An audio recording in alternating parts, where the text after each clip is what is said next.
those who know me, uh, and for those who do not, my name is Danay Escanaverino. I'm the founder of Amigos, and we are the largest Latino community here and across social audio. I run a digital agency where I connect brands to multicultural consumers. Why is that important? Well, because I've been doing this for so many years, I know the data, I know the numbers, and I'm a data gal. And Latinos are a mighty force, and everybody wants our consumer dollars. We represent over 2.8 trillion in GDP, making us more powerful than countries like Canada, Italy, France. Basically, if we were our own economy, right? And I'm just talking about Latinos in the United States. If we were our own economy, we'd be the fifth largest economy in the world. That said, our representation doesn't really match those numbers, right? Um, you know, across multiple sectors, our representation is very low in comparison to what we spend as consumers and what we generate as businesses and business owners. And so we host conversations around this topic to educate ourselves about the data, address the issues, delve into the ecosystems of each sector, and most importantly, find ways that we as a community can leverage our unity to be part of the solution. And so that brings me to today. We're talking about diversity in Hollywood. A study called the Hollywood Diversity Report from UCLA takes into account all box office receipts as well as streaming data, since a lot of films are now being released on both platforms. Latinos, who make up 19% of the population, accounted for 29% of movie tickets sold. And this is a 2020 number.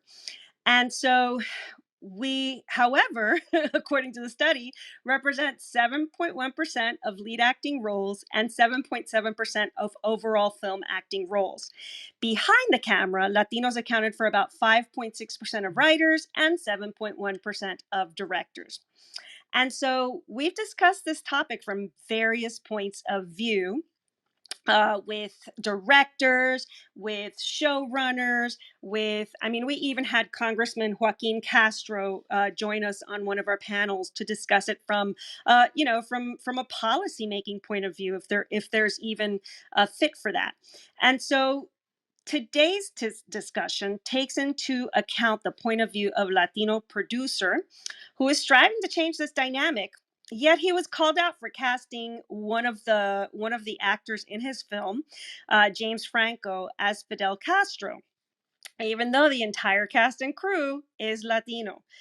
And so I specifically reached out to you, John, because, when someone who's huge in our industry, like a John Leguizamo, who I adore and have immense respect for, calls for a boycott of a film, I become concerned that people are looking at salacious headlines and shock value sound bites without really investigating what the film is made up of, who is in the film, who would we be supporting or boycotting, and again, ask ourselves how we can be part of the solution of the issue of Latino representation in Hollywood. And so I'm so happy and thrilled that you joined us. I want to tell everybody a little bit about John, and then we'll go ahead and do our welcome, and then we'll get started. So John Martinez O'Felan is an Austin-based independent film producer. He serves as the creative lead and CEO of Mankind Entertainment. With a visionary eye and hands-on approach, Martinez O'Felan focuses on uniting global content and creative talent through the lens of Hispanic cinema. Mankind Entertainment's diverse slate under John includes the feature film Alina of Cuba, which we're going to talk, which is currently in post-production, Anna in the Tropics, and Barton Creek in pre-production, with several additional soon-to-be-announced titles in various stages of development. And so John is a fifth-generation Texan, born of Hispanic descent. Outside of his work in cinema, he practices daily focused transcendental meditation, and he's an avid jogger and fitness enthusiast. And so now that we have a few of our friends up here, I would love really quickly to do our warm amigos welcome. And then I will hand the mic over to you, John. I know I've been talking a lot. So on the count of three, guys, let's do this. 1, 2, 3. Bienvenido, Bienvenido! welcome. Pa, pa, pa, Welcome. pa. Welcome. Pa, pa, pa, Welcome, pa. welcome, bienvenido, John. Bienvenido. Lovely. I've never had that kind of welcome. It's an honor to be here today. Thank you so much for joining us. We like to do that. It's our thing. It helps people just realize how much we appreciate that they're here with us, and it's us flexing our Latino flair. So yeah, welcome to the stage with amigos. I'm excited to have this conversation with you. Awesome. Same here. Okay, should we dig right in, or is there something you'd like to share first? Yeah, I mean, I think some of these questions are lengthy, so I think it's good to dive right in. But first of all, I just want to say that it is an honor to be here, and I think that inclusivity has been a big issue. Diversity has obviously been a big issue, and so I think that these are some of the problems that Mankind Entertainment seeks to tackle through focusing on non-bias diversity and representation in the art. I love it. I Okay. love it. Okay. So, my first question is, just tell us a little bit about you, your trajectory in Hollywood. How'd you get started in the business? How did you get to where you are? Well, that's an interesting question. As far as trajectory, well, I guess we can say that I think I've gained a pretty hard earned position as a voice of new Hispanic Latin history in America during the current era of media culture. And my formal process actually began in 2007. I had set up my first LLC. I had worked out an agreement with Miss Alina Fernandez to tell her life story. It's actually kind of crazy looking back now because I literally cold called my way through the system for early project coverage remotely from Austin and then would set meetings in LA to fly to. So it's been a rough process, but I can say that knocking on doors has paid off.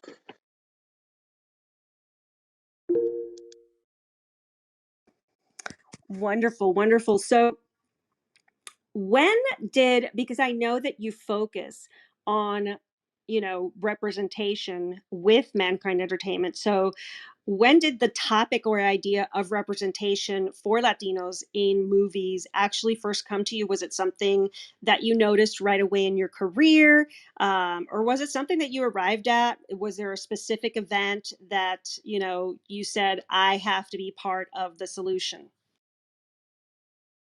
Well, I think uniting Hispanics and non US born Latinos for representation in itself is part of the inspiration on why I even decided to produce the picture. So I would say that that's something that I noticed right away. As a proud Hispanic, that's something that I've always been a promoter of. And I've always felt like, there's not enough history, there's not enough historical events written about us that actually portray our nobility. And so I would say I immediately saw the demand and the calling also, because studios acknowledged it on the front end at every single meeting.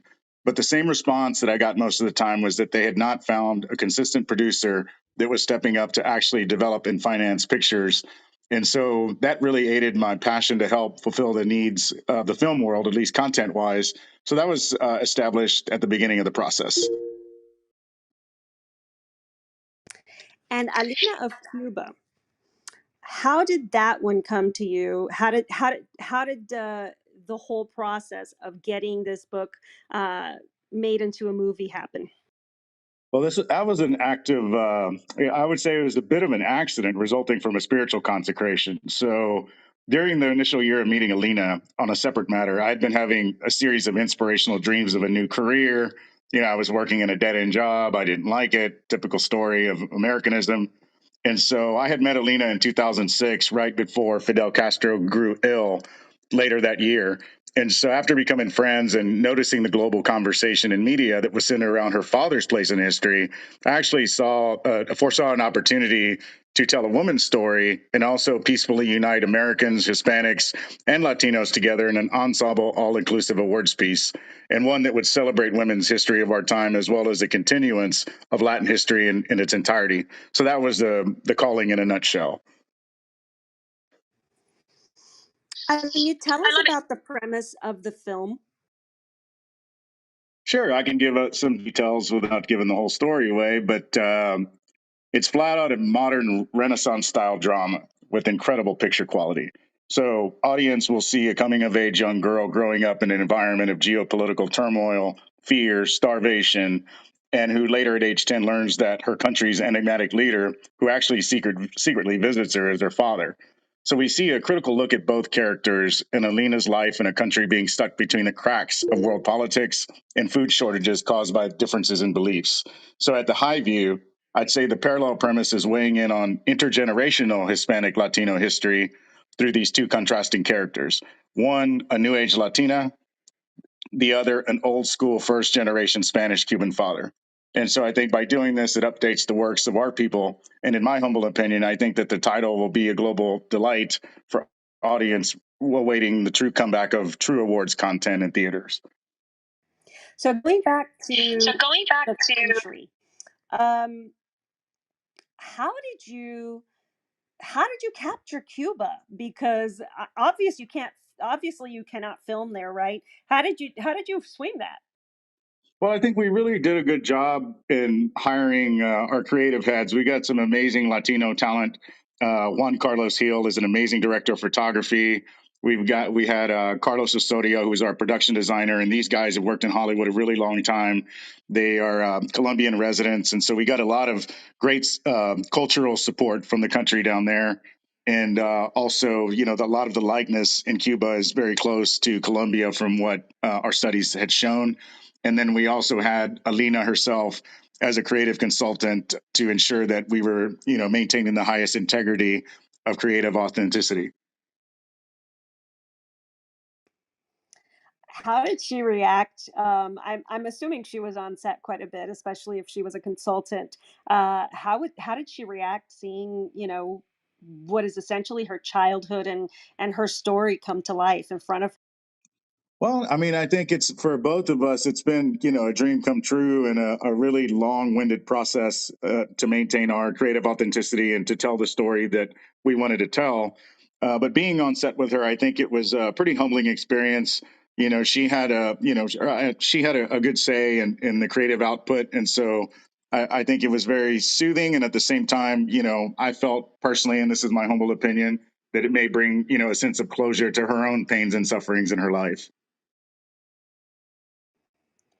Yeah, I could see where that would happen. It seems like a tremendously, possibly a cathartic opportunity, I guess.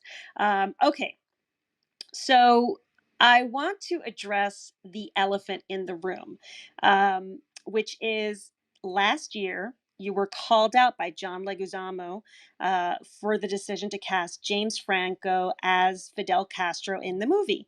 And Leguizamo specifically focused on the fact that Franco is not Latino. In fact, he even called for a boycott of the film. And again, I looked at the cast and crew, so I see how heavy it is on Latino talent. So how do you respond to that? How would you like to react to that? Well, that's a mighty big elephant in the room. but first of all, I would like to actually express my deepest gratitude to Mr. Leguizamo because his calling for boycott actually led to many very high level media professionals defending artistic freedom as it was under attack. And I think that that's something that's very needed right now. And it also led to major global players like Bill Maher, Joe Rogan, and members of the global community help me enable me to gain a proper platform to shield against what I call the growing Hispanophobia that's been really heavily fueled by hardline political activists. I mean, in the media today, we see that targeting today's youth. And so I felt like this would be, I felt like, I want to thank those people who spoke out. And also because it's given the greater Hispanic community a breath of fresh air through my own endurance of the boycott attempt. Now, as far as my reaction, there's something that I do really want to address. And this is actually the true issue and why I responded as aggressive as I did.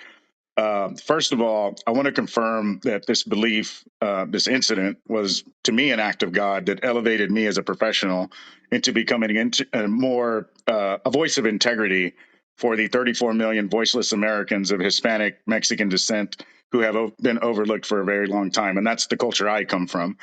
And so establishing that as my view, I really want to point out and address a major lie that John Leguizamo was promoting for about 5 years now that we Tejanos, as we call ourselves in Texas, really don't appreciate. And I'm referring to some very disrespectful attacks toward U.S. and Spanish related Latino citizens, with this core target being the Tex Mex culture. And so I'll just get to the point. In 2017, John Leguizamo actually used his platform to say publicly that all Texans were ugly, and that was very hurtful. And that was simply because the Hispanic majority disagreed with historical revisionist perspective at some of his speeches. And then he later went on to use his platform again to publicly slander all members of the state of Texas and said that all Texans hate Latinos. He used the word hate. Well, this is not true, and obvious that he's not familiar with the more widespread view of what being Latino is, especially in capitalist America, especially in Texas also, where there's about 15 million of us, and when you include undocumented farm workers and the community as a whole. So from our view, and I consider myself a representative of the Texas Hispanic group, his statements actually have caused more hurt to the integrity of those he claims to represent in the Latino and Latinx community. So while I speak with a tone of forgiveness, I can also say that I think his words have been based on a lack of knowledge of our Tex-Mex pride, and that's Tex-Mex pride and our historical covenants, because the wars in our state didn't end by people just running, and the demographics kind of speak for themselves. So I personally like to invite him to actually come to our fiestas or statewide celebrations and tour them with me. He'd see that our people are truly united in Tex-Mex cowboyism. I mean, our dance halls play anything from Selena to Jason Aldean or even norteño music. And tacos and barbecue are our soul food, and our restaurant networks prove such. So I just want to publicly say that we do not look down on Latin culture, because that is who we are. And it's even represented in our Hispanic founded state of covenants, represented in the Six Flags of Texas, where we can find the flags of Spain, Mexico, the republics of Texas, all of the representatives of peacemaking covenants over era. So at the highest level, I forgive him, because he's also motivated me to launch the new non-bias Hispanic cinema movement that I've announced during the opening of business in 2023. So that's the best I can respond to all of that. Whew, that's some fun. Nicolette. Um, so I'm going to move to something else first, and then I'm going to, because you said something about launching this new Hispanic movement. Can you tell me what it is? What is Mankind Entertainment's role in that? And how do you wish to? What are you undertaking as far as projects? And how are you casting those projects to deliver on this promise? And I know that's like 20 questions in one, so I'll let you pick whatever you want to hit with that. Well, I mean, I think, taking a non-biased approach is, that's the easiest way to open up the door to solving the issue. And I think that, is I use Alina of Cuba as a great example. Where what we've done is, we took an approach where we've got, pretty much a member of every single Latin culture that's involved in the film. We've got Haitian actors, we've got Colombian actors, we've got Cuban-born Mexican actors, we've got Puerto Rican screenwriter, a Spanish director. So we've kind of put it together as an all-inclusive, compounded film that joins the international community on a global level, and not just focused on one tiny community. Because I think in mass, I'm a producer who looks at the numbers. So staying true to my culture and also looking at the overall, solution to the problem in the numbers, unity always is the best key. And so I think taking a non-biased approach to our casting is our core motto and ethos. So going into the casting, can you tell us a little bit about the cast of Alina of Cuba? I know you kind of went over the diversity of your cast members, but can you tell us about a few of these cast members? I mean, and and I'll help you out. Like Maria Cecilia Botero, is one, and which I'm so excited to see what she does with her role. And by the way, she was in Encanto, where we had a room around that as well. So yeah, can you tell us a little bit about the cast and who they are and who they're playing? Yeah, Miss Potato, she's a great actress. And actually, I helped choose her because I was a huge fan of her as the grandmother in Encanto. And so I felt like, okay, we really need to see this character on screen. And so she was someone that we cast out of Colombia, and a lot of the members of the cast are actually from Colombia. And as far as the main cast, Ana Villafana is of Colombian and Salvadorian descent. Her grandparents went through great struggles to arrive to America and help provide a better life for her. So that's her story. And then James Franco obviously is of intergenerational Portuguese descent, which is interesting because a lot of people don't understand that Fidel Castro, actually his dad was the first generation Cuban. So Castro was heavily influenced as a Spanish Cuban, as a first descendant of his father. And so a lot of the heraldry goes back actually to the same as the Portuguese root, which, although it's not Hispanic and based on Spanish language, it's also still Latin. And so we've got that. And then we've also got a Haitian actor who's an amazing supporting talent, Harding Jr. And then we've got Cuban born Mexican residents, Sion Xiong, who's a great actor, big soap opera actor in Mexico, and Rafael Ernesto, who's also part of our cast. He actually plays Raul Castro. He does an amazing job. And yeah, I mean, the list goes on. I mean, there was one of our investors did the numbers, and I think we had probably about 98% Latino in our Latinos between crew, cast, and creatives altogether. I love it. Yeah, I was saying that it was around 99%, but pretty close. Um, okay, so what is your process for choosing a project like this? What makes you, obviously Alina of Cuba, that was a relationship that you had. What about your other projects? What is the process that you go through when you choose a project to work on? Well, as a producer of human related material, so I guess I could say that that's kind of our focus, is telling the more triumphant stories. And so it's kind of a hard process because we aim to create jewels for buyers, which actually require star, A-list, and newcomer collaboration for the distribution numbers to work. And so I use, Alina of Cuba is a great example of that, because you obviously have James Franco, who, when we looked at the numbers in 2021, he was rated as number 30 of the highest box office grossing actors of the last century. So when you take an actor, like James Franco, and you cast, newcomers around him who are highly talented, you get something really special. But you also get an elevation for the actors who are needing the attention. And I think that that's something that, James really brought to the table in that light. But I also believe that Ana Villafana brings a pretty unique perspective also.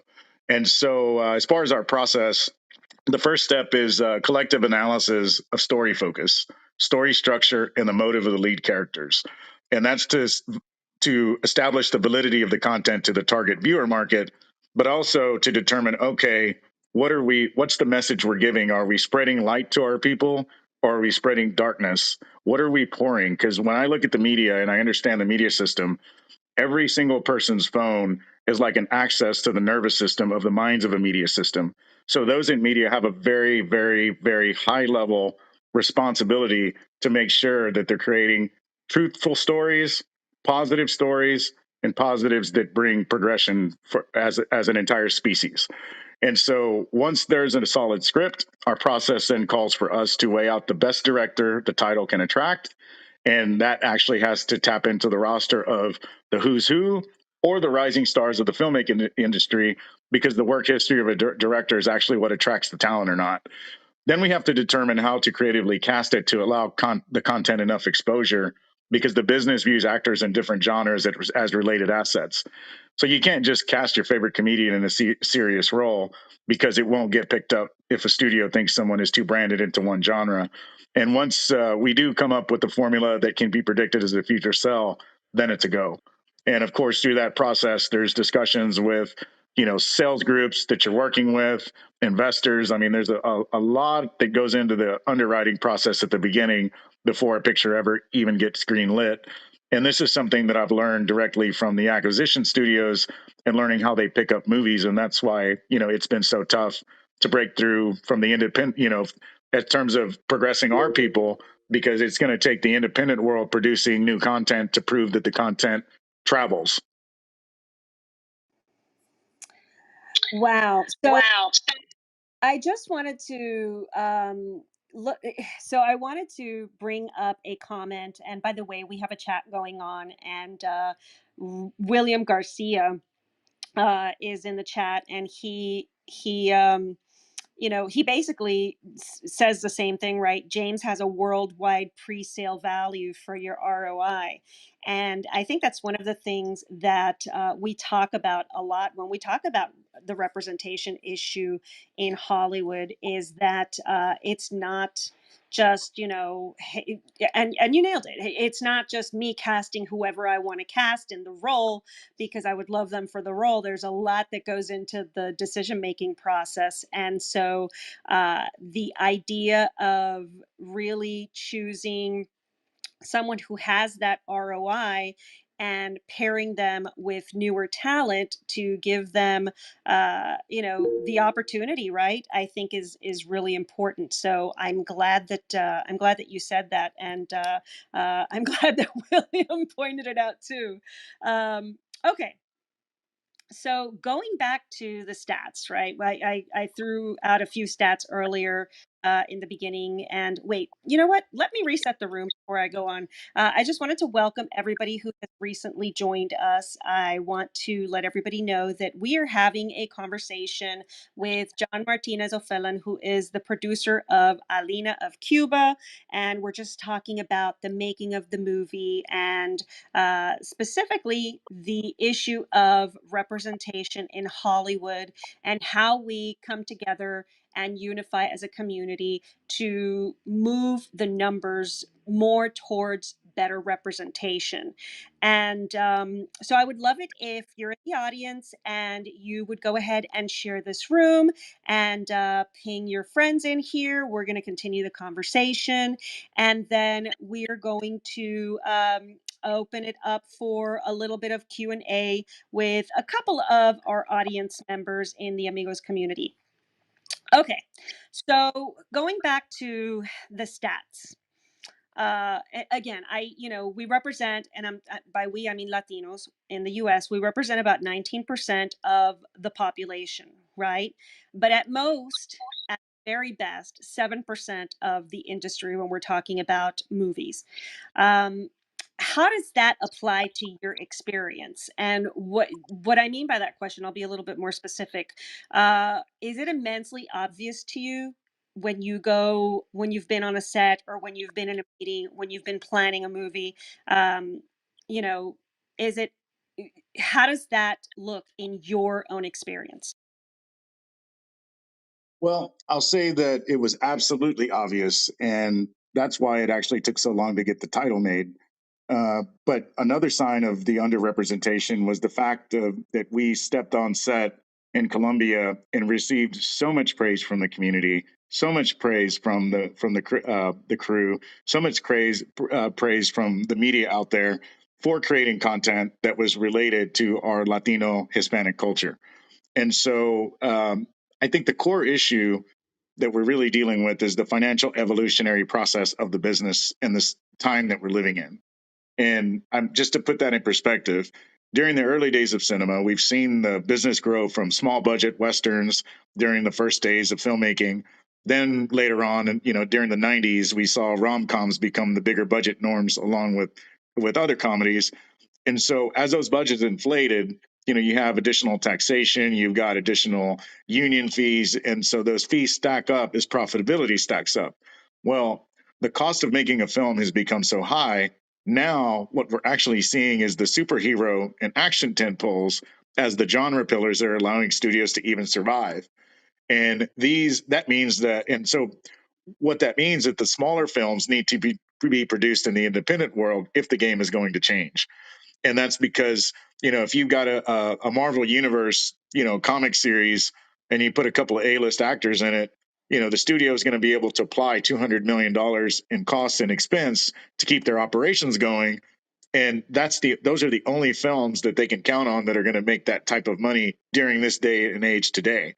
Because on the acquisitions market, there's a shortage of these awards types films, and that's where I think the opportunity for Latinos is golden right now. And in my own journey, I've actually been cheered on by studio buyers, CEOs who have met me directly that are still waiting in the wings to see this film to buy it.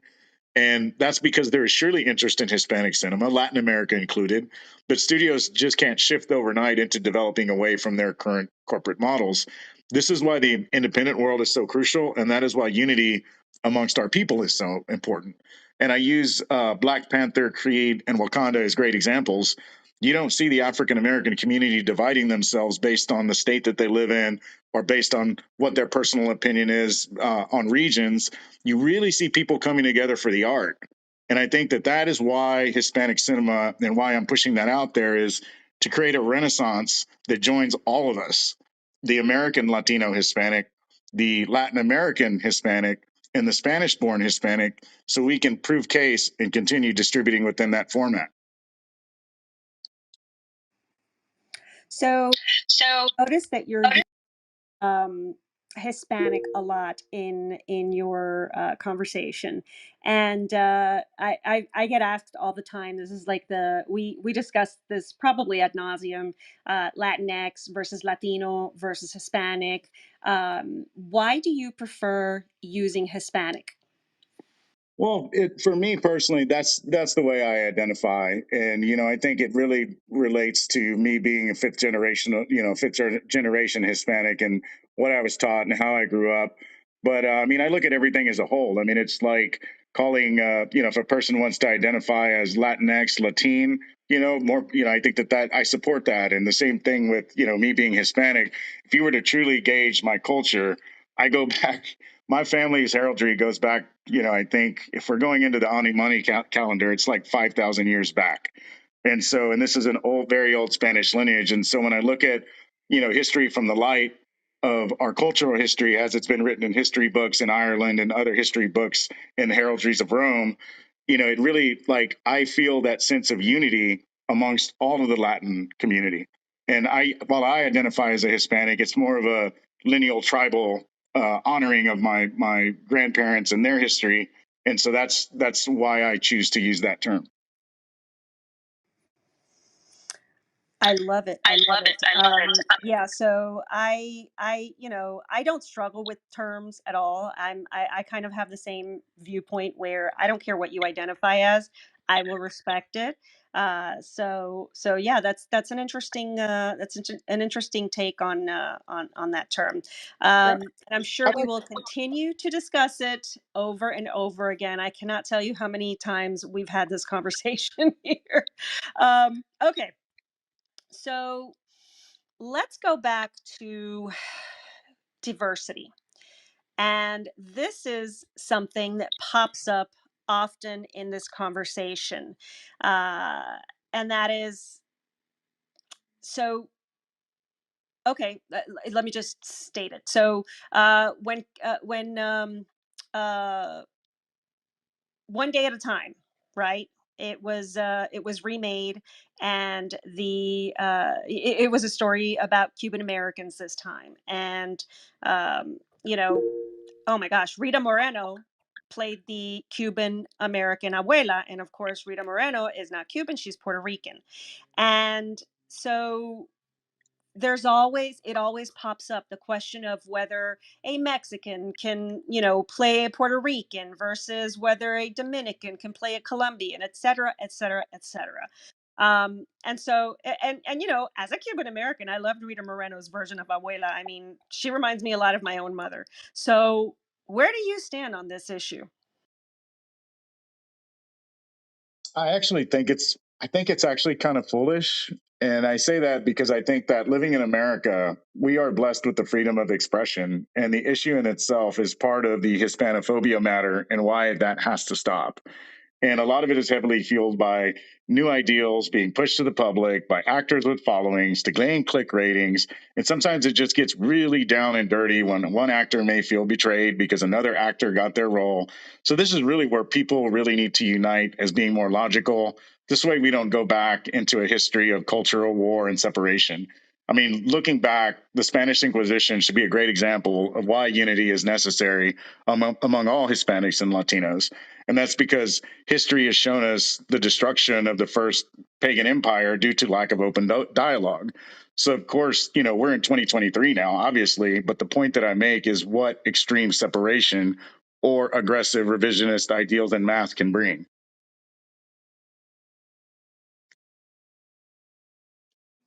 I like that. I like the history lesson. I'm a big history buff, so you're absolutely right.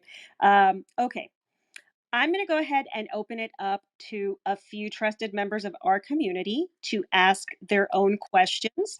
If you would like to join us and ask John a question of your own, feel free to raise your hand and I will bring you up here. In the meantime, um, another question I have is, aside from this Alina project, what would be your dream project? My dream project. Well, now that I finished my first dream project, my hopes are to eventually work with other Texas filmmakers. Eva Longoria, I'm a massive fan of hers. She's someone that I follow, and I think she's someone that could really bring, this type of unity that I'm mentioning. Because I'm noticing that she's traveling. I follow her on Instagram, and she travels back and forth from Spain. So I really like what she's doing. I also strongly admire directors like Robert Rodriguez and Alfonso Gomez Rejon. He's from Laredo. I mean, it's funny, but I have a great. This sounds kind of funny, but I also have a great, fully inclusive Latino title that I think is perfect for John Leguizamo. I've reached out to him, but have had no success. But he's definitely someone I want to work with still. I love it. Never say never. Never say never. Okay. So I see we have William and we have Cortez on the stage. And so, William, I will let you introduce yourself. Tell us a little bit about you and ask your question of John. And then we will go ahead and send the mic over to Cortez, who happens to be a film student and a wonderful part of our community. So, William, the mic is yours. Hi, John. Thanks for being here. My name is William Garcia, un Cubano from Hialeah. So there you go, John. You can't get any more Cuban than me, right? Yes, Uh, sir. I am a I'm a producer, independent producer. I own a small independent production company based in Los Angeles, California. I've been in the industry for over 30 years, and I hear your plight, John. I'm basically like you. We're out there, we're hustling, raising financing, trying to get our stories told any way we can. And I understand the controversy. There was also controversy with the Heights, for example, when that came out about Afro Latina controversy, that there was not enough of those. My wife is Dominican. She was actually born and raised, in Washington Heights. And she was she looked at the movie, and I looked at her, and I was like, "Hey, what do you think?" She goes, "Well, it's a great movie, but it's not really about Dominicans." And that was her opinion, but she still enjoyed it. But what I'd like to find out, and I think I know the answer to these questions, but maybe the audience didn't understand it and we were kind of chatting. But out of selecting all your actors, and specifically I can see the lead, James is your anchor. And again, I just like to talk to a little bit about this. Why, out of all the actors, you got James, and more importantly, and you don't have to give numbers or anything. Can you talk a little bit about the financing structure, and if it was the standard structure of part equity, pre-sales, and then your tax credit from Colombia? You can talk a little bit about the business and of how you financed a movie. I'm kind of thinking that maybe that's how it was done, and the reason for James, and also your casting process for that role. That's my first question. Then the second question is, what do you think is going to be um, the response when the movie is released from the different types of Cubans you have? You have Cubans that are very, Republican, and then you have Cubans that are very Democrat. And also, for example, there was a movie that was called, what was it? The Motorcycle Diaries. I don't know if you guys remember that, which is about Che, and also how Cubans relate to Che, and sometimes how people in Hollywood would wear Che T-shirt, not understanding what that man actually did.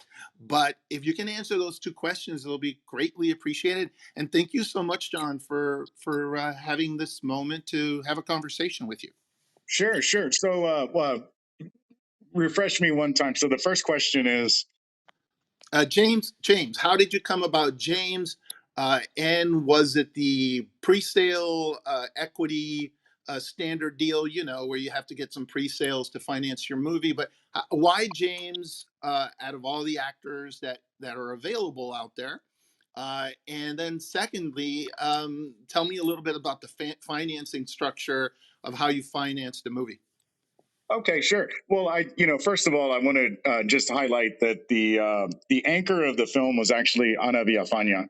So she was, I discovered her around 2018, and she was someone that I was a huge fan of and really wanted to work with because I was following her work.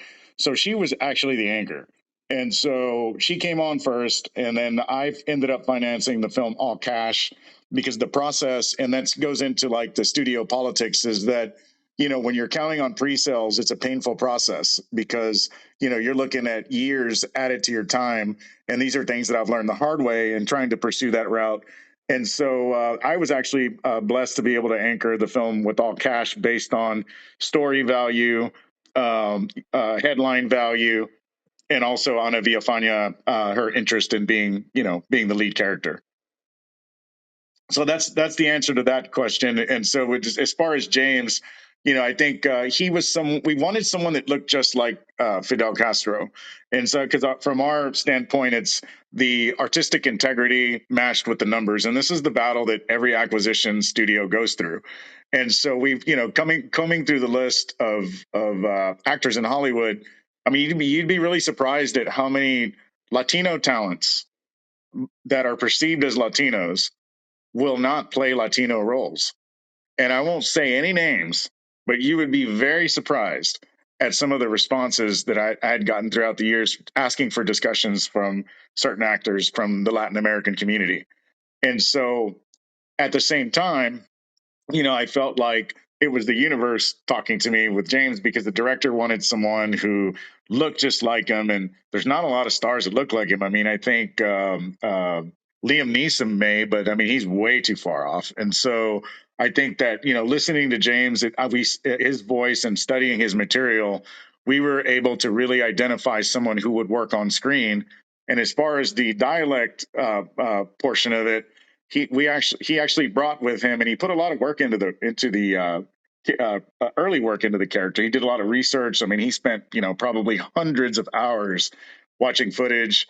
Brought his own dialect coach, and so he really brought a lot to the table in terms of his transformation, in terms of character, and he also matched physically, which was really the big thing for us. Because I mean, I looked at John Leguizamo; he was on our list. He was someone that I was actually interested in.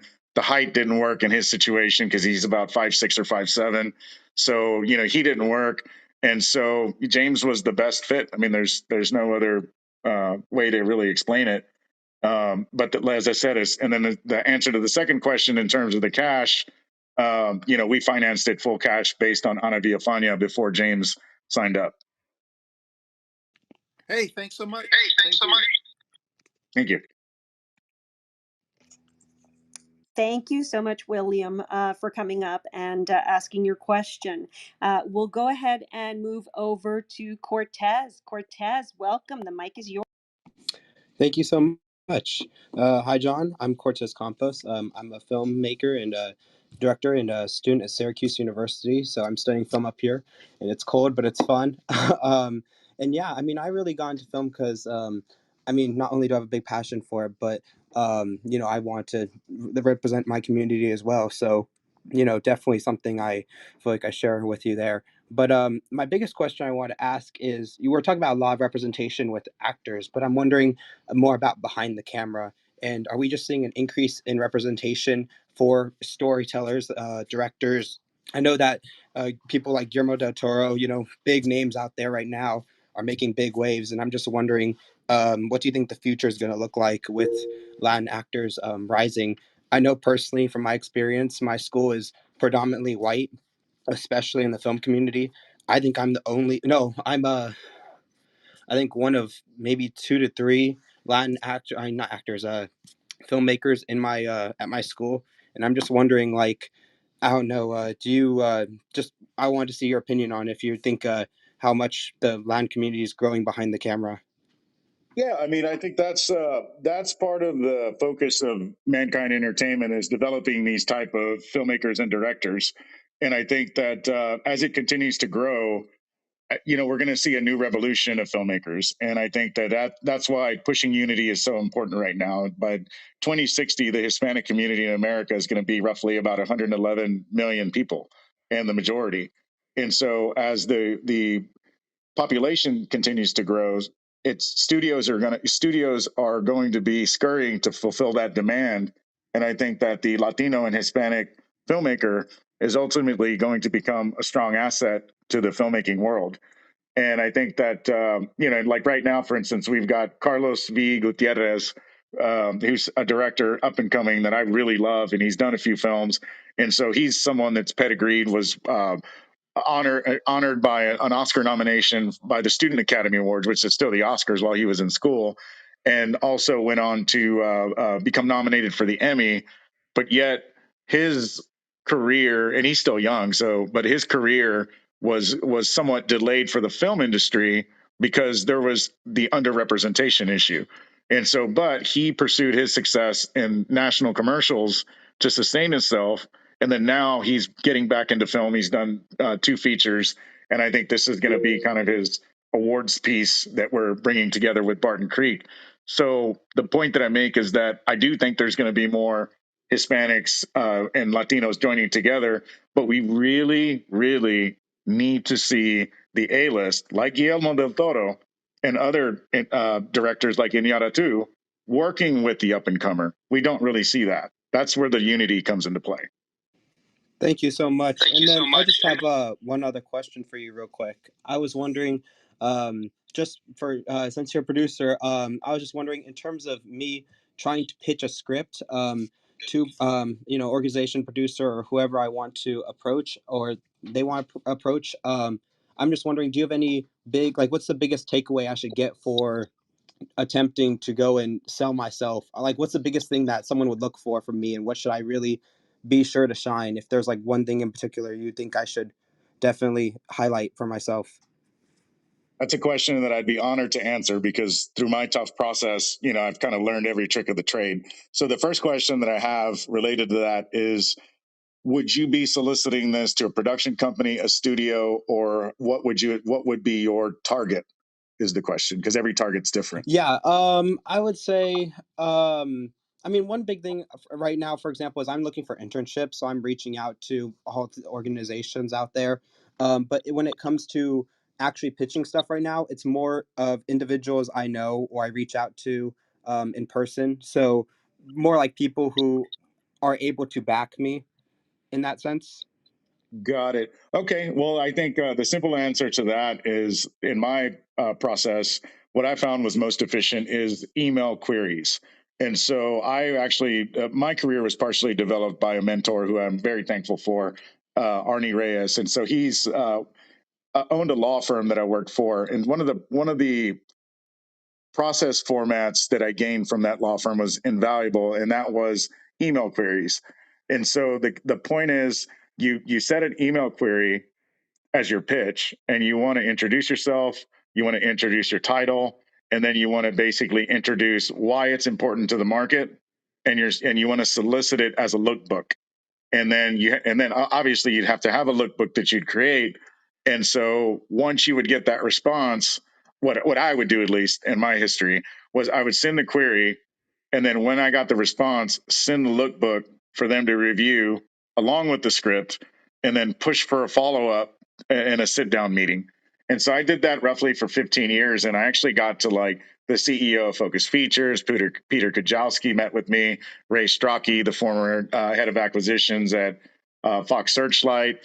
A lot of really high level individuals, are reached that way, and that's the best professional way to get there. It's actually how I got the sales agent I have now at United Talent. Wow. Okay. Thank you so much for that. I really appreciate that feedback. I'm over here writing everything down. So thank you again so much for your time, John. I Yeah, really appreciate it.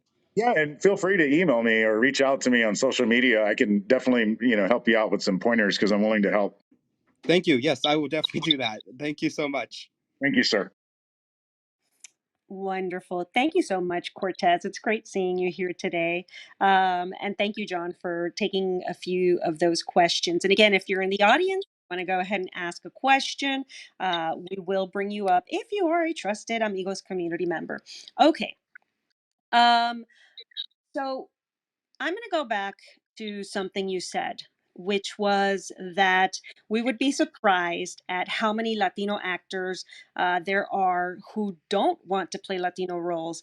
Now, I'm going to assume that they fear being typecast, right? Since many of in the past, I would say, many Latino roles were, the hood rat or the maid, or the spicy, over sexualized Latina. And so do do you think that it's difficult for them to not be typecast? Um, you know, taking into account the statistics we discussed at the morning. I'm sorry, at the beginning of this interview. Like, what is your experience with this? And have you seen a change in the last 5 to 10 years with the types of roles that are being made available? And I know that's like probably three questions in one. So take your pick. Yeah, sure. Well, that's definitely true. I mean, being typecast is, definitely has been an issue in the past, and that's something that, I've faced. But a lot of it too, is before I get into the rest of the answer. I mean, I think a lot of it too is sensitivity to politics. It's interesting. One of the things that I've learned and going out to, major A-list actors, from, the Brazil area, major actors from the Latin American area, and you'd be surprised how many people love Fidel Castro. And I look at everything holistically and agnostically. So it's like my focus on Fidel Castro is him as a figure of Castilian history. And I think that his trace is an important piece. And also his daughter's story is what's more relevant now. So that is why I tell that story. But when I got into the casting process, it was surprising to hear how many actors, wanted to revise the screenplay to make it more romantic or to glorify this certain area. And so, like, our approach is non-biased and balanced to allow the audience to make a decision. And so, for one, politics play a big issue. Geopolitics are obviously a big deal. But then there's also an actor's ability to portray the needed character. And that's also a driver in the producer director's final decision. And so, I mean, I think that's kind of, it depends on the role that the talent is actually going for. But again, it's just, it's kind of a surprising dynamic that I've dealt with through the process. And so you said something about the geopolitics, and that's going to bring me back to, I believe it was William's third question, and it was, because it's true. Cubans are either really, really far left or really, really far right. Very rarely will you find a Cuban that is somewhere in the middle. And I'm one of those. And, that said, I mean, my dad was a political prisoner. I came over here as a refugee when I was a little girl. So I am fully entrenched and aware of all of the stuff that's packed in there, with regards to Fidel Castro and the whole dictatorship and all that stuff. And yes, William, I totally remember the Motorcycle Diaries and that whole mess with Che Guevara and people wearing Che Guevara T-shirts. And so, for those who don't know, by the way, before I ask my question, just for a little historical perspective, Che Guevara was part of the revolution. He was Castro's right hand man. And to the Cuban exile community, he represents basically a butcher because he just annihilated people. And he was very, what's the word I'm looking for? Um, just a very horrible human being.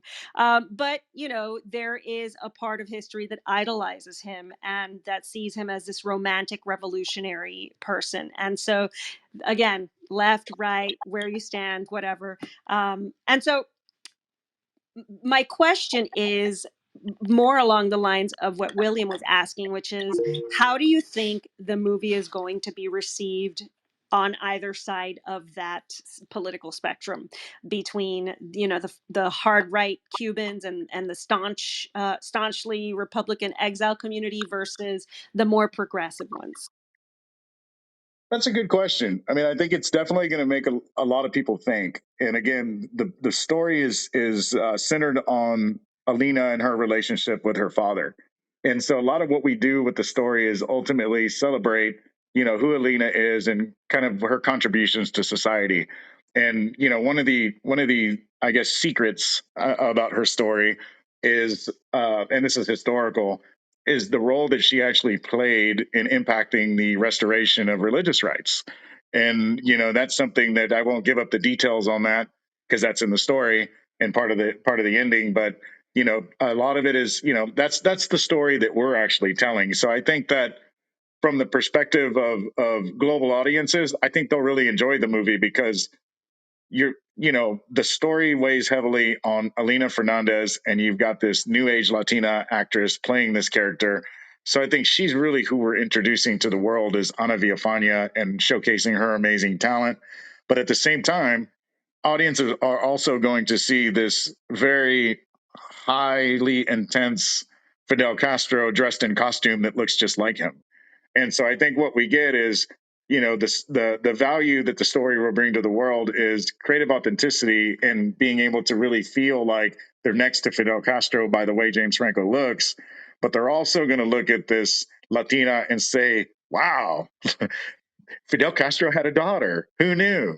Yeah, and that's kind of what we're aiming to do is just really bring that open up that window and learn from history. And I think that the audience will make their own decision, and that's to be told.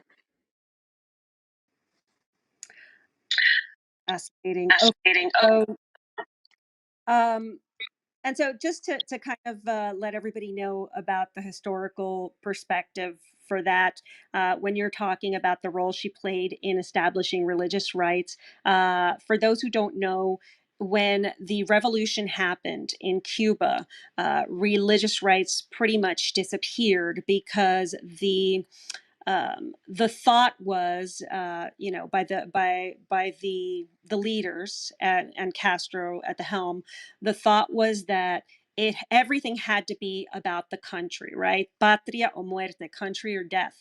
And religion and being, you know, being religious and answering to a God meant that you weren't answering to the country and you weren't putting country first. And so one of the things that got removed basically was the right to religious freedom in the entire country. And so it historically it is a very very important story, and her role in her role in it is definitely important.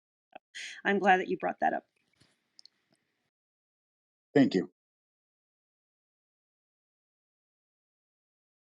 Okay, so I'm going to reset. I see that we've been here for an hour. So, John, I want to thank you so much for answering all of these questions, for telling us about the film, and most importantly, for answering those really, really tough questions. Because I wanted to make sure that we really, really talked about it. And again, uh, when you're looking at a movie that is 98% Latino cast and crew, I think that we are remiss when we talk about the one cast member who maybe isn't, Latino. And I really, really wanted to have this conversation. That's why I reached out to you, because I knew that there was so much more to this story, and that, you know, when we're watching this movie, we are not only are we being entertained, obviously, but we are supporting a cast of 98 Latinos and a cast and crew. So when we talk about being unified and how we support these projects and how we elevate these projects, remember that it's about the project and it's about everybody involved. So I really, really appreciate your time and that you joined us and answered all of those tough questions with me and with our audience. I'm going to go ahead and open it up one more time because I definitely want to be respectful of your time, and I want to make sure that we're not going over a time limit. But I am going to do one more call. If you're in the audience and you have a question that you would like to ask, now is your time to raise your hand, and I will bring you up. Otherwise, we're going to start closing down this space. Is there anything that you would like to share that we didn't discuss, possibly? Danay. Well, I mean, I think I would love to see more projects come out. I'm interested in, learning about new projects that are in development if they're at a script stage. So I'm definitely looking for materials. I would welcome, anyone that wants to reach out to me and talk about their project or, need some pointers, need some assistance. Let me know. I'm here to help because I've been there. I know how tough it is. You're talking about a guy who spent 15 years developing a project, moved through 8 directors through the process, and basically rose from development hell. So I am here to help. Anyone that wants to reach out, feel free. I'm here for you. Wonderful. Wonderful. I have one more question. Jackie, were you going to say something? Yes, actually, I wanted to ask a question from somebody on the audience. They are not able to pitch, but they posted their question. She wanted to know, this is Luz, and she wanted to know what story or script would you not tell? I mean, I think it just depends on what the triumph of the character is. Like, I think the story that we would not tell is one that has an ending that sucks. We want to see our people victorious. We want to see our people win. We want to see our people perform acts of nobility. So we're non-biased. It just depends. Well, we're only biased to bad endings. Let's put it that way. I love it. I And love it. yeah, they're biased You're about. biased about. And with And with that, that, we are we ready are. to wrap it up. John, again, I want to thank you for joining us. I had a wonderful time talking to you about this, both about the making of the film, the background, the cast, the crew, and also what drives you and what's driving Mankind Entertainment's, slate of movies. I mean, Alina of Cuba, Anna in the Tropics. I actually cannot wait to watch this movie, both as a Cuban American and as a Latina. I'm really excited to see what you guys did with this story. I'm very familiar with her story, and so I am. I will definitely be watching and checking it out.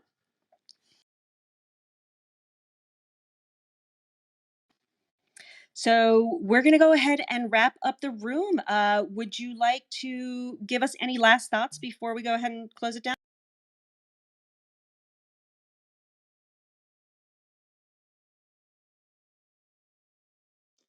Well, I think I guess we could leave with saying Latino power. I love it. I love it. Yep. I'm all about Latino power. All right. Thank you. So you know what we're doing here. We're talking about elevating Latino projects, and this was an opportunity to really learn about a project that is 98% Latino led. So I love that number. I love the 98%. I'm glad that you hit me with it. And so yeah, thank you so much for joining us. I hope everybody has a fantastic rest of your day. And we do have the replays on. So if you want to come back and listen in, feel free to listen in.